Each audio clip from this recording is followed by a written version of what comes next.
Здравейте и добре дошли в канала Хапка Здраве. Днес ще говорим за нещо, което всички срещаме ежедневно, но често пренебрегваме. Това са етата в храните. Ще разберем какво представляват те, безопасни ли са и как да избираме по-здравословни храни. По мои наблюдения има много заблуди относно етата, като например, че всички те са вредни. Знаете ли, че полезни вещества като витамин С и пектинът, например, също имат те обозначения и много често ги срещаме в храните без да знаем. Какво представляват етата? Те са добавки в храните, които подобряват вкуса, цвета, текстурата или удължават срока на годност. Всяко е последвано от номер, който обозначава специфичен вид добавка. Например Е100, който е куркуминът, който представлява естествен оцветител, Е621, който е мононатриевия глутамат и много други. Защо се използват етата? Те подобряват външния вид и вкуса на продуктите, запазват храната свежа за по-дълго време и като цяло улесняват производствения процес. Тук може би идва време да разгледаме и най-важният въпрос – вредни ли са етата? Отговорът на това е, че не всички са вредни, като даже някои от тях са напълно безопасни, но с други трябва да внимаваме и да се избягват в големи количества. Нека разгледаме някои полезни ета.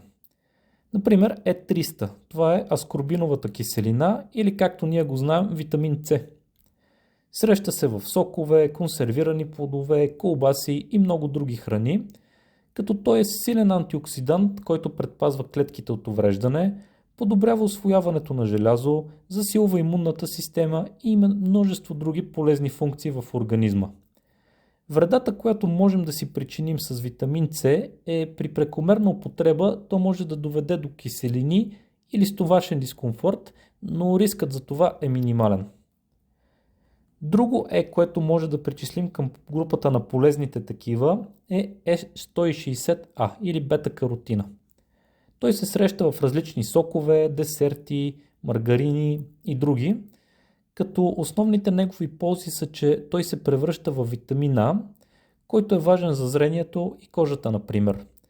Също така той е естествен оцветител, който е безопасен за консумация и при прекомерна употреба може да причини пожълтявания на кожата, но въпреки това той не е токсичен. Друг представител на полезните ета е Е322 или лецитин. Той се среща най-често в шоколада, сладкишите и различни печива, като ползите от него са многобройни. Например, той подпомага метаболизма на мазнините, подобрява паметта и мозъчната функция, натурален емулгатор, който често е извлечен от соя или слънчоглед, и вредите с него са свързани, че рядко, но все пак може да причини алергии при по-чувствителни към соя хора. Нека разгледаме и другият спектър, този на вредните ета. Започваме с Е621, което е мононатриевият глутамат. Най-често той се среща в чипса, супите, готовите ястия и силно преработените храни, като се използва за усилване на вкуса на храната и потенциалните вреди, които можем да срещнем с него са, че той се свързва с повишен риск от затлъстяване и високо кръвно налягане, може да предизвика така нареченият синдром на китайският ресторант, т.е. главоболие, гадене или замаяност. Друго с което трябва да внимаваме е Е102 или тартразина. Той се среща в газирани напитки, бомбони, сладоледи и други.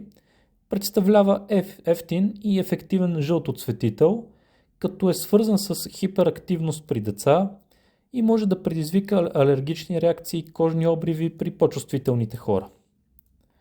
Другото което често срещаме и което може да причислим към групата на вредните е аспартамът. Най-често той се среща при диетични напитки, дъвки, нискокалорични десерти, като представлява нискокалоричен подсладител, който е подходящ за хора с диабет и често е свързван с главоболие, умора, неврологични проблеми при някои хора и други. Важно е да четем етикетите, защото някои добавки могат да предизвикат алергии, главоболия или други нежелани реакции, особено при по-чувствителни хора. Всяко вещество от групата на етата има определена допустима дневна доза, която се смята за безопасна за консумация при по-дълъг период от време. Като цяло можем да кажем, че е трудно да надвишим тази доза, тъй като обикновено тези ета се използват в много минимални количества. Като пример можем да дадем, че човек трябва да изпие между 20 и 30 литра диетична напитка с подсладител аспартам, например, за да превиши допустимата дневна доза, което в повечето случаи е невъзможно. От друга страна обаче трябва да отчетем кумулативният ефект. Ако човек редовно консумира големи количества храни с вредни ета, като например чипс, газирани напитки, сладкиши, преработени храни и други, е възможно натрупване, което може да предизвика дългосрочни здравословни проблеми. Комбинацията от няколко различни добавки пък в храните може да усили нежеланите им ефекти, дори ако всяка от тях по-отделно е в безопасни граници. Как да избираме по-здравословни храни? Нека да четем повече етикетите и колкото по-малко ета има в състава им, толкова по-добре. Нека избираме храни с натурални съставки и ако можем да готвим повече от дома, като така контролираме какво слагаме в храната си. Също така е хубаво да избягваме храни с ярки изкуствени цветове и твърде дълъг срок на годност. Тук разгледахме някои от основните ета, като в по-нататъчни епизоди мисля да разгледам всяко едно от тях или поне тези, които най-често срещаме в храните. Като заключение можем да кажем, че етата не са непременно враг, но е важно да знаем кои от тях да избягваме. Важно е да избираме умно и да се грижим за своето здраве, защото все пак то е най-ценният ни ресурс. Ако видеото ви беше полезно, не забравяйте да го харесате, да се абонирате за канала и да споделите в коментарите кои теми искате да разгледаме следващият път. До скоро!